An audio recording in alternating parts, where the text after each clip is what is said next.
नमस्कार मित्रांनो, परत एका नवीन व्हिडिओमध्ये आपलं स्वागत आहे. लागलीच म्हसोबा देवळाचं दर्शन झालं बघा. थेट आता आपला रवाना रानातच बघू शकताय.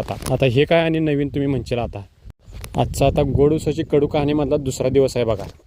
रानात काही गाडी आपली जात नसल्यामुळे डांबरीलाच गाडी लावून आता हे पाण्याचं जार आता गाड्यांना अर्धा किलोमीटर रानात न्यायचं. वाटेची अशी हजामत झाल्यामुळे टू व्हीलर गाड्या काही चालत नाहीत. अजून कोण गडी रानात आलं नव्हतं, आम्हीच लवकर आलतो. जरा तणखाट एका ठिकाणी जरा राहिलेलं मोठं ते बांगळून घेतलो. गाड्यांची पण तेवढ्यात हजेरी लागली बघा. आता मग काय मुंग्या लागल्यासारखं प्रत्येक मुळीला गडी लागली. पाक फडशा पाडून सोलून लगे पसरायला पण चालू केलीत बघा.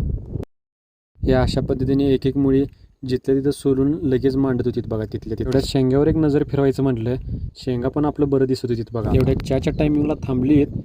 चहा पेल्यावर आणि जे लागलीत दुसऱ्या ठिकाणी घरात आलो आणि आवरून लगेच निघालो बघा. कुठं तर इथं, कारण आज आपल्या जिन मंदिरामध्ये अमावस्येनिमित्त महाप्रसादचा कार्यक्रम आयोजित केलता.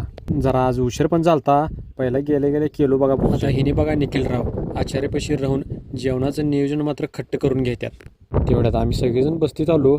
बस्तीत पर्युषण पर्वाची मीटिंग चालू होती बघा. तेवढ्यात बाबूदा त्या काय मीटिंगमध्येच झोपून टाकले की काय करता करा तुम्हीच म्हणून. त्यात आलो घरापाशी. राणा म्हटला आपापल्या आता उद्योगात लागलेलं. मग काय लागला की दुसरा उद्योग लगेच. पैपा तिने घेऊन चाललो रानात, कारण जरा पाटाला लावायचे होते. तेवढ्यात हिने काही डिझाईनगत करून ठेवलेलं आहे. पाक कांड्या बिंड्या मांडून सगळं ओके मध्ये ठेवलं होतं. तेवढ्यात चहा दिलो ह्यांना.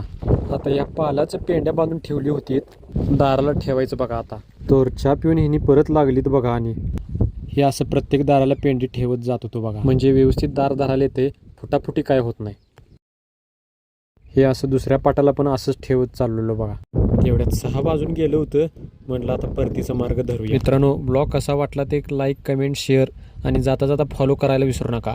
हो म्हटलं म्हस आडवे येते आता.